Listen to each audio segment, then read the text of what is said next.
Hi everyone, this is Ramesh. Welcome to Ramesh Sir Maths class.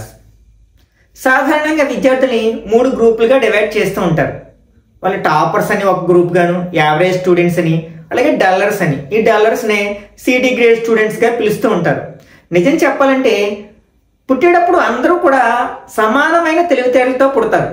కాకపోతే ఆ విద్యార్థి యొక్క కుటుంబ పరిస్థితుల వల్ల కావచ్చు, లేకపోతే ఆర్థిక సామాజిక పరిస్థితుల వల్ల కావచ్చు, కొందరు డల్లర్స్ గా మారుతూ ఉంటారు. వీళ్ళకి కొంత ఎంకరేజ్మెంట్ ఇచ్చినట్లయితే వీళ్ళు కూడా యావరేజ్ స్టూడెంట్స్ గాను, తర్వాత టాపర్స్ గా కూడా మారే అవకాశం ఉంది. త్వరలో 10th క్లాస్ విద్యార్థులు పబ్లిక్ ఎగ్జామ్స్ రాయిపోతున్నారు కదా. ఈ 3 గ్రూప్స్ విద్యార్థులను దృష్టిలో ఉంచుకుని నేను కొన్ని వీడియోస్ ని అప్లోడ్ చేయడానికి ప్రయత్నిస్తాను. మొదటగా ఎవరైతే పాస్ మార్క్స్ కోసం కష్టపడుతున్నారో, అంటే పాస్ అవనేమో భయపడుతున్నారో అట్లాంటి విద్యార్థులను దృష్టిలో పెట్టుకుని నేను ఈ వీడియోని రూపొందిస్తాను. అలాని ఈ వీడియో ఓన్లీ వాళ్ళకే ఉపయోగపడుతుందని కాదు, బి గ్రేడ్ స్టూడెంట్స్కి ఉపయోగపడుతుంది, ఏ గ్రేడ్ స్టూడెంట్కి ఉపయోగపడుతుంది. ఎందుకంటే ఇవి కంపల్సరీ క్వశ్చన్స్ అనమాట. వీటిని మాత్రమే నేర్చుకుంటే మనం ఈజీగా ఒక 50 మార్క్స్ మన పాకెట్లో ఉన్నట్లు అనమాట. ఇక్కడి నుంచి మనం నేర్చుకునేదంతా కూడా మన మార్క్స్ ఇంక్రీజ్ అవుతూ అట్లా మనం 100 వరకు చేరుకోవచ్చు అనమాట. కాబట్టి ఫస్ట్ మనం ఈ గ్యారంటీ క్వశ్చన్స్ నేర్చేసుకున్నాం అనుకోండి, మనకి పాస్ మార్క్స్ మీద ఏ విధమైన డోకా లేదు. ఇప్పుడు నేను చెప్పబోయే ఈ టెక్నిక్ ని ఫాలో అయినట్లయితే మీరు ఖచ్చితంగా 50 మార్కులు చాలా తక్కువ సమస్యలను నేర్చుకోవడం ద్వారా, అంటే తక్కువ ప్రాబ్లమ్స్ ని నేర్చుకోవడం ద్వారా మీరు సంపాదించగలుగుతారు. కాబట్టి వీడియోని స్కిప్ చేయకుండా చివరి వరకు చూడడానికి ప్రయత్నించండి. నచ్చినట్లయితే లైక్ చేసి మీ ఫ్రెండ్స్ కూడా షేర్ చేయండి. మనం ఎప్పుడైనా సరే మనకి ఎగ్జామ్కి ప్రిపేర్ అవ్వడం అనేది 2 రకాలుగా ఉంటుందన్నమాట. ఒకటి హార్డ్గా ప్రిపేర్ అవ్వడం, మరొకటి స్మార్ట్గా ప్రిపేర్ అవ్వడం. మనకి హార్డ్గా ప్రిపేర్ అయినప్పుడు మనం ఎక్కువ కష్టపడతాం, కానీ మార్క్స్ తక్కువ స్కోర్ చేస్తాం. అదే మనం స్మార్ట్గా ప్రిపేర్ అయ్యామనుకోండి, తక్కువ కష్టపడి ఎక్కువ మార్క్స్ కూడా స్కోర్ చేయొచ్చు అనమాట. అది ఇప్పుడు మనం స్మార్ట్ లెర్నింగ్ గురించి మాట్లాడుకున్నట్లయితే, అంటే మనకి పబ్లిక్ ఎగ్జామ్లో గ్యారంటీ క్వశ్చన్స్ అని కొన్ని ఉంటాయన్నమాట. వాటిని మనం పట్టుకోవాలి. ఫస్ట్ వాటిని బాగా ప్రాక్టీస్ చేసేసేయాలి. అప్పుడు మనకి కొంత కాన్ఫిడెన్స్ వస్తుంది. అప్పుడు మనం సమయాన్ని బట్టి మిగిలిన ప్రాబ్లమ్స్ కూడా నేర్చుకున్నట్లయితే మనం ఈజీగా, అంటే సిడి గ్రేడ్ స్టూడెంట్ కూడా ఈజీగా 80 మార్క్స్ వరకు స్కోర్ చేయడానికి అవకాశం ఉంటుందన్నమాట. ఓకే, ఇప్పుడు మనం ఏపీ విద్యార్థులను దృష్టిలో ఉంచుకున్నట్లయితే మనకి ఇక్కడ ఎగ్జామ్ 100 మార్క్స్కి జరుగుతుంది కదా. ఓకే, ఇందులో మనకి 4 సెక్షన్స్ ఉంటాయి. అందులో సెక్షన్ 1లో మనకి 12 క్వశ్చన్స్ ఉంటాయి. ఈచ్ క్వశ్చన్ క్యారీస్ 1 మార్క్, అంటే 12 మార్క్స్. సెక్షన్ 2లో మనకి 8 క్వశ్చన్స్ ఉంటాయి. ఈచ్ క్వశ్చన్ క్యారీస్ 2 మార్క్స్, అంటే 8 2s are 16. సెక్షన్ 3లో మనకి ఇక్కడ కూడా మనకి ఎన్ని క్వశ్చన్స్ ఉంటాయి అంటే 8 క్వశ్చన్స్ ఉంటాయి. 8 4s are 32 మార్క్స్. ఇంకా లాస్ట్ సెక్షన్ 4th సెక్షన్ లో మనకి 5 క్వశ్చన్స్ ఉంటాయి. 5 8s are 40 మార్క్స్. ఇవన్నీ యాడ్ చేస్తే మనకి 100 అవుతుంది కదా. ఇక్కడ మనకి ఈ ఫస్ట్ 3 సెక్షన్స్ కి ఏ విధమైన చాయిస్ ఉండదు. అన్ని క్వశ్చన్స్ ని ఖచ్చితంగా అటెంప్ట్ చేయాల్సి ఉంటుంది అనమాట. ఇంకా మనకి లాస్ట్ సెక్షన్ ని అబ్జర్వ్ చేసినట్లయితే మనకి ఇంటర్నల్ చాయిస్ ఉంటుంది అనమాట. ఇక్కడ మనకి ఎన్ని క్వశ్చన్స్ ఉంటాయి? 5 క్వశ్చన్స్ ఉంటాయి. ప్రతి క్వశ్చన్ అంటే అవి ఎక్కడ స్టార్ట్ అవుతాయి అంటే 29th క్వశ్చన్ దగ్గర స్టార్ట్ అవుతాయి. 29th క్వశ్చన్ లో ఏ బి అనే 2 క్వశ్చన్స్ ఉంటాయి. ఆ రెండిట్లో ఏదైనా ఒకటి ఆన్సర్ చేయాల్సి ఉంటుంది. అంతేగాని కిందకు ఒక 10 క్వశ్చన్స్ ఇచ్చేసి వీటిలో ఏవైనా 5 క్వశ్చన్స్ రాయడం అది వేరే పద్ధతి. కానీ ఇంటర్నల్ చాయిస్ అంటే ఏ క్వశ్చన్కి ఆ క్వశ్చనే చాయిస్ ఉంటుంది అనమాట. ఖచ్చితంగా ఆ రెండిట్లో ఏదో ఒకటి రాయాలి. 2 వచ్చిన మనకి 2 రాసినా ఒకదానికే మార్క్స్ అలాట్ చేయడం జరుగుతుంది. అలాగే 30th క్వశ్చన్ లో కూడా ఏ బి అని 2 క్వశ్చన్స్ ఉంటాయి. ఆ రెండిట్లో ఏదో ఒకటి రాయాల్సి ఉంటుంది అనమాట. దీన్ని మనం ఇంటర్నల్ చాయిస్ అంటాం. ఒకసారి మనం ఈ లాస్ట్ సెక్షన్ ని అబ్జర్వ్ చేసినట్లయితే ఓన్లీ ఈ సెక్షన్ మీద కాన్సన్ట్రేట్ చేయడం ద్వారా ఎవరైతే నేను పాస్ అవడం కష్టం అని అనుకుంటారో వాళ్ళు ఈజీగా పాస్ అయిపోవచ్చు అనమాట. ఓకే, అందులో చాయిస్ ఉంటుంది. మోర్ ఓవర్ అవి డైరెక్ట్ గా టెక్స్ట్ బుక్స్ క్వశ్చన్స్ వస్తాయి అనమాట. మనం 1 మార్క్ క్వశ్చన్స్ అబ్జర్వ్ చేసాం అనుకోండి, అవి టెక్స్ట్ బుక్ లో ఉన్న కాన్సెప్ట్ ని బేస్ చేసుకుని క్వశ్చన్స్ ఎలా అయినా అడగచ్చు. అట్లాగే 2 మార్క్స్ కూడా. ఈ సెక్షన్ 3 సెక్షన్ 4 లో ఉన్న questions most of the questions direct questions వస్తాయి. కాబట్టి మనం భయపడాల్సిన అవసరం లేదనమాట. వాటిలోనే మనం కొన్ని సెలెక్టెడ్ గా, ఎందుకంటే మనం బ్లూ ప్రింట్ ని ఒకసారి అర్థం చేసుకున్నట్లయితే మనకి ఇట్లా 29th క్వశ్చన్ ఉంది. ఇందులో మనకి 2 క్వశ్చన్స్ ఉంటాయి. ఫస్ట్ ఏమో చాప్టర్ 1 నుంచి వస్తుంది అనమాట, అంటే నెంబర్ సిస్టమ్ నుంచి వస్తుంది, అదే రియల్ నెంబర్స్ అంటాం కదా. ఓకే, నెక్స్ట్ బి క్వశ్చన్ ఏమో ట్రయాంగిల్స్ అనే చాప్టర్ నుంచి వస్తుంది అనమాట. ఓకే, నెక్స్ట్ 30 క్వశ్చన్ లో ఏ క్వశ్చన్ ఏమో మనకి కోఆర్డినేట్ జామెట్రీ నుంచి వస్తుంది అనమాట. అట్లాగే బి క్వశ్చన్ మనకి ఏరియాస్ రిలేటెడ్ టు సర్కిల్స్ అనే చాప్టర్ నుంచి వస్తుంది. అలాగే 31 క్వశ్చన్ లో మనకి ఏ క్వశ్చన్ ప్రాబబిలిటీ నుంచి వస్తుంది. అలాగే బి క్వశ్చన్ మనకి సమ్ అప్లికేషన్స్ ఆఫ్ ట్రిగ్నోమెట్రీ అనే చాప్టర్ నుంచి వస్తుంది. నెక్స్ట్ 32 లో ఏ అనే క్వశ్చన్ స్టాటిస్టిక్స్ నుంచి వస్తే మనకి బి అనే క్వశ్చన్ అర్థమెటిక్ ప్రోగ్రెషన్స్ నుంచి వస్తుంది అనమాట. ఇంకా మనకి 33 అంటే లాస్ట్ క్వశ్చన్ లో ఏ బి రెండు కూడా మనకి పెయిర్ ఆఫ్ లీనియర్ ఈక్వేషన్స్ నుంచి వస్తాయి అన్నమాట. ఓకే, ఇది గుర్తుపెట్టుకోవాలి మనం. అకార్డింగ్ టు బ్లూ ప్రింట్ ఈ ఆర్డర్ లో మనకి అడగడం జరుగుతుంది అనమాట. మనం ఇప్పుడు అంటే ఈ రెండిట్లో మనం ఫస్ట్ చాప్టర్ లో ఉన్న 8 మార్క్స్ క్వశ్చన్స్ నేర్చుకుంటే సరిపోతుంది. అలాగే ఈ కోఆర్డినేట్ జామెట్రీలో ఉన్న క్వశ్చన్ నేర్చుకుంటే సరిపోతుంది.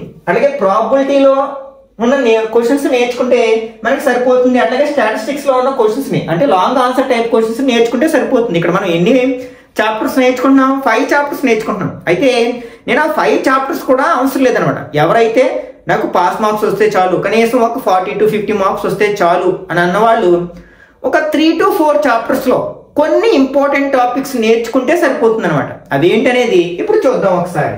ఓకే, ఫస్ట్ మీరు నేర్చుకోవాల్సింది ఏంటి అంటే మనకి ఫస్ట్ చాప్టర్ లో రూట్ 2ని ఇర్రేషనల్ నెంబర్ అని ప్రూఫ్ చేయడం, లేకపోతే 3 + 2√5 ఇదనమాట. మనం ఫస్ట్ ఇక్కడ మనం ఈ రెండు నేర్చుకుంటే అంటే ఇక్కడ రూట్ 2 ప్లేస్ లో 3 ఉండొచ్చు, 5 ఉండొచ్చు, 7 ఉండొచ్చు. స్ట్రక్చర్ అనేది మారదు కదా, మనకి సేమ్ స్ట్రక్చర్ ఉంటుంది. అక్కడ 2 ప్లేస్ లో 3 పెడతాం, లేకపోతే 3 ప్లేస్ లో 5 పెడతాం అన్నమాట. మాక్సిమం ఇది 70% ఈ రూట్ 2, రూట్ 3 ఆ టైప్ ప్రాబ్లం రావచ్చు. తక్కువగా 3 + 2√5 ఇట్లాంటి ప్రాబ్లం రావచ్చు అనమాట. కాబట్టి మనం రెండు ఈ ప్రాబ్లమ్స్ నేర్చుకోవడం ద్వారా మనం 8 మార్క్స్ స్కోర్ చేస్తాం అన్నమాట. అంటే మన పాకెట్ లో 8 మార్క్స్ ఉంటాయి. ఓకే, నెక్స్ట్ సెకండ్ మనం చేయాల్సింది ఏంటంటే స్టాటిస్టిక్స్ లో మీన్, మీడియన్ ఈ రెండు నేర్చుకున్నట్లయితే అంటే మనం నేర్చుకునేటప్పుడు ఎట్లా చేయాలన్నమాట, ఏ టేబుల్ ఇచ్చినా సరే మనం మీన్ ని ఫైండ్ అవుట్ చేయగలగాలి. అలాగే ఏ టేబుల్ ఇచ్చినా మనం మీడియన్ ని ఫైండ్ అవుట్ చేయగలగాలి. ఒక్కసారి మనం ప్రాక్టీస్ చేసినట్లయితే అందులో ఉన్న కాన్సెప్ట్ ని అర్థం చేసుకున్నట్లయితే చాలా ఈజీగా చేసేసేయచ్చు ఈ ప్రాబ్లమ్స్ అనమాట. మనకి మీన్ లో 3 మెథడ్స్ ఉంటాయి. డైరెక్ట్ మెథడ్ అని, డీవియేషన్ మెథడ్ ని, స్టెప్ డీవియేషన్ మెథడ్ అని. డైరెక్ట్ మెథడ్ వదిలేసేయండి, deviation and step deviation methods నేర్చుకోండి. ఓకే, మనకి ఇచ్చిన టేబుల్లో డేటా అనేది పెద్ద పెద్ద సంఖ్యలను కలిగి ఉంటే లార్జ్ నెంబర్స్, అవి క్లాస్ ఇంటర్వల్స్ కావచ్చు, లేకపోతే ఫ్రీక్వెన్సీస్ కావచ్చు, మనకి స్టెప్ డీవియేషన్ మెథడ్ అనేది సూటబుల్ గా ఉంటుంది అనమాట. ఎందుకంటే కాలిక్యులేషన్స్ ఈజీగా చేయొచ్చు, చిన్న చిన్న నెంబర్స్ వస్తాయి లాస్ట్ కాలమ్స్ లో. కాబట్టి ఆ రెండు మనకి మెథడ్స్ ని ప్రాక్టీస్ చేసినట్లయితే. అలాగే మీడియన్, ఈ రెండింటిలో ఖచ్చితంగా ఒకటి అడుగుతారు. మోస్ట్ ఆఫ్ ద కేసెస్ లో మనకి మీన్ అడగడానికి అవకాశం ఉంది. అంటే ఇంకొక 8 మార్క్స్ వచ్చేస్తాయి అనమాట. ఇక్కడ మనకి 2 మోడల్స్ నేర్చుకున్నాం అంతే. ఇప్పుడు అఫ్ కోర్స్ మీరు 2 క్వశ్చన్స్ గా భావిస్తే 3 క్వశ్చన్స్ నేర్చుకున్నాం మనం. ఓకే, అంటే మీరు ఎలా ప్రాక్టీస్ చేయాలంటే మీన్ ని ఏ టేబుల్ ఇచ్చినా సరే మీరు చేయగలగాలి. అలాగే మీడియన్ కూడా ఏ టేబుల్ ఇచ్చినా మీరు మీడియన్ చేయగలగాలి. అలా ప్రాక్టీస్ చేయాలన్నమాట. అప్పుడు గ్యారంటీగా మనకి మరో 8 మార్క్స్ వస్తాయి. నెక్స్ట్ ఇంకా థర్డ్ ప్రాబబిలిటీ. ఈ ప్రాబబిలిటీలో ఉన్న క్వశ్చన్స్ ని ఆన్సర్ చేయడం చాలా ఈజీ అనమాట. కాకపోతే మీరు కన్ఫ్యూజ్ అయిపోవడం వల్ల అది కష్టంగా ఫీల్ అవుతూ ఉంటారు. మనకి ఒక లాంగ్ ఆన్సర్ టైప్ లో 4 రోమన్స్ కానీ 8 రోమన్స్ కానీ ఇస్తాడు. మోస్ట్ ఆఫ్ ద కేసెస్ లో 4 రోమన్స్ ఇస్తాడు అనమాట. మనకి ప్రతి రోమన్ కి 3 స్టెప్స్ రాసేసుకోవాలి. ఏంటంటే ఫర్ ఎగ్జాంపుల్ ప్లేయింగ్ కార్డ్స్ గురించి ఒక ప్రాబ్లం ఇచ్చారు. అంటే from A deck of playing cards మనం ఒక కార్డ్ ని తీసినప్పుడు అది ఫేస్ కార్డ్ అవడానికి ప్రాబబిలిటీ ఎంత అని ఫస్ట్ క్వశ్చన్ ఉంది. ఓకే, ఇక్కడ మీరు ఏం చేయాలంటే ప్రతి రోమన్ కి 3 స్టెప్స్ ఇలా రాసుకుంటూ వెళ్ళిపోవాలి. ఏంటంటే n(s), n(e) ఫార్ములా కూడా మీరు పూర్తిగా రాయాల్సలేదు. ప్రాబబిలిటీ ఆఫ్ ఏ ఏంటి, పి ఆఫ్ ఏ అంటాం కదా, ఫార్ములా ఏంటి n(e/n(s). ఇట్లా మనకి 4 రోమన్స్ ఇస్తారు కదా, ఆ 4 రోమన్స్ ఫస్ట్ వేసేసుకుని ఈ 3 స్టెప్స్ రాసుకుంటూ వెళ్ళిపోండి. అంటే దీనికి కూడా n(s) = n of e equal to p of e equal to, అక్కడ ఫార్ములా రాయకపోయినా పర్లేదు, మన ప్రాబ్లంలో ఏదో ఒక చోట ఒక్కసారి ఫార్ములా రాస్తే సరిపోతుంది అనమాట. అలాగే నెక్స్ట్ థర్డ్ రామన్ కి ఫోర్త్ రామన్ ఫస్ట్ అలా రాసేస్తారు. ఒకవేళ ఇచ్చిన ప్రాబ్లం ప్లేయింగ్ కార్డ్స్ అయినట్లయితే ఓకే, అప్పుడు ఎంత రాస్తాం మనం, n ఆఫ్ s ప్లేస్ లో 52 రాసేస్తాం అన్నిటికీ కూడా. ఏదో ఒక్క ప్రాబ్లంకి మాత్రమే అది మారుతూ ఉంటుంది. అది మనం చూద్దాం రివిజన్ సిరీస్ స్టార్ట్ చేసినప్పుడు. ఒకవేళ అది డైస్ కి సంబంధించిన ప్రాబ్లం అనుకోండి 6 వేసుకుందాం, n ఆఫ్ s ప్లేస్ లో 6 వేస్తాం. అదే 2 డైస్ ఎట్ ఏ టైం అన్నారు అనుకోండి 6 6 ఆర్ 36, ఇట్లా వేసేసుకుంటా వెళ్ళిపోతాం. ఇప్పుడు ఫేస్ కార్డ్స్ గ్రిప్ తెచ్చుకోండి బాగా. ప్లేయింగ్ కార్డ్స్ ఏమేమి ఉంటాయి, 52 ఉంటాయి. అందులో 26 బ్లాక్, 26 రెడ్, అంటే హాఫ్ హాఫ్ కలర్ వచ్చినప్పుడు మనం హాఫ్ చేయాలి. అలాగే ఫేస్ కార్డ్స్, వేటిని ఫేస్ కార్డ్స్ అంటారు, JQK, ఈచ్ వన్ 4 ఉంటాయి, అంటే 3 4s are 12. ఇంగ్లీష్ ఆల్ఫాబెట్స్ వాటితో పాటు ఏ కూడా ఉంటుంది, దాన్ని ఏస్ కార్డ్ అంటాం, అంటే 16 ఉంటాయి. ఇట్లా మీరు రకరకాల క్వశ్చన్స్ వేసుకుని వాటిని ఆన్సర్ రాబట్టడానికి ప్రయత్నించండి. మీ ఫ్రెండ్స్తో డిస్కస్ చేయండి. అప్పుడు మీకు ప్లేయింగ్ కార్డ్స్ మీద చాలా గ్రిప్ వస్తుంది. అప్పుడు ఏ క్వశ్చన్ అడిగినా సరే చాలా ఈజీగా ఆన్సర్ చేయగలుగుతారంట. ఇట్లా మనం ఒక 8 మార్క్స్ ని ఈజీగా స్కోర్ చేయొచ్చు అనమాట. అంటే ఇప్పటికీ మనం ఓన్లీ 3 టైప్ ఆఫ్ క్వశ్చన్స్ ని నేర్చుకోవడం ద్వారా ఆల్మోస్ట్ పాస్ మార్క్స్ కి ఎక్కడికి వచ్చేస్తాం మనం. 24 మార్క్స్ వచ్చేది, 3 8s 24 మార్క్స్ వచ్చేసాయి. నెక్స్ట్ మీరు 4th వన్ చేయాల్సింది ఏంటంటే graph, pair of linear equations లో ఉన్న గ్రాఫ్ ని మీరు ప్రాక్టీస్ చేసినట్లయితే, ఎందుకంటే మనకి లాస్ట్ క్వశ్చన్ లో 2 కూడా మనకి గ్రాఫ్లే వస్తాయి. ఒకటి డైరెక్ట్ గా ఈక్వేషన్స్ ఇచ్చేసి గ్రాఫ్ డ్రా చేసి సొల్యూషన్ రాయమంటాడు, మరొకటి ఏదో మనకి ఒక సిచ్యువేషన్ ఇచ్చి ఈక్వేషన్స్ తయారు చేసుకుని దాని గ్రాఫ్ డ్రా చేయమంటాడు. మనం గ్రాఫ్ డ్రా చేయడం చాలా ఈజీ. మీకు ఎంత ఈజీగా గ్రాఫ్ డ్రా చేయొచ్చు అనేది నేను తర్వాత వీడియోలో డిస్కస్ చేయడానికి ప్రయత్నిస్తాను. ఓకే, కాబట్టి ఇక్కడ మీరు గ్రాఫ్ ప్రాక్టీస్ చేసినట్లయితే ఇంకొక 8 మార్క్స్ వచ్చేస్తున్నాయి మీకు. అంటే ఓన్లీ 4 టైప్స్ ఆఫ్ క్వశ్చన్స్, కొన్ని దీన్ని 2 టైప్స్ ఆఫ్ క్వశ్చన్స్ గా భావించి ఒక 5 క్వశ్చన్స్ మనం నేర్చుకోవడం ద్వారా మనం చాలా ఈజీగా 32 మార్క్స్ స్కోర్ చేసేస్తున్నాం. నెక్స్ట్ ఇంకా మీకు టైం ఉన్నట్లయితే, అంటే 8 మార్క్స్ గురించి ఫస్ట్ మాట్లాడుతున్నాను నేను. మీరు గనక కోఆర్డినేట్ జామెట్రీలో ఒక 2-3 సమ్స్ ఉన్నాయన్నమాట. కోఆర్డినేట్ జామెట్రీ ఏంటంటే trisectional points most of the cases లో మనకి అడగడానికి అవకాశం ఉంది అన్నమాట. Trisectional points okay. ఇది కాదు అంటే మనకి లాస్ట్ ప్రాబ్లం ఉంటుంది, ఏరియా ఆఫ్ రాంబస్, అదొకటి. నెక్స్ట్ ప్యారలలోగ్రామ్ రిలేటెడ్ ప్రాబ్లమ్స్ ఒక 2 ఉన్నాయన్నమాట. చాలా ఈజీగా మిడ్ పాయింట్ ని బేస్ చేసుకుని ఆన్సర్ చేస్తాం. ఇదేమో సెక్షన్ ఫార్ములాని బేస్ చేసుకుని ఆన్సర్ చేస్తాం. ఇవి కూడా నేర్చుకున్నట్లయితే మీరు మరొక 8 మార్క్స్ స్కోర్ చేస్తారంటే మీ స్కోర్ 40కి పెరిగిపోతుంది అనమాట. మనం జస్ట్ లాస్ట్ సెక్షన్ గురించే మాట్లాడుకున్నాం. ఇంకా మీకు 4 మార్క్స్ 2 మార్క్స్ గురించి మాట్లాడుకున్నట్లయితే మనకి ప్రాబబిలిటీలో ఈ ప్రాబ్లమ్ ని ప్రాక్టీస్ చేసినట్లయితే మనకి ఇందులో నుంచి మరొక 4 మార్క్స్ కూడా వస్తుంది. అంటే ఇంకొక 4 మార్క్స్ ఇంక్రీజ్ అవుతాయి మనకి.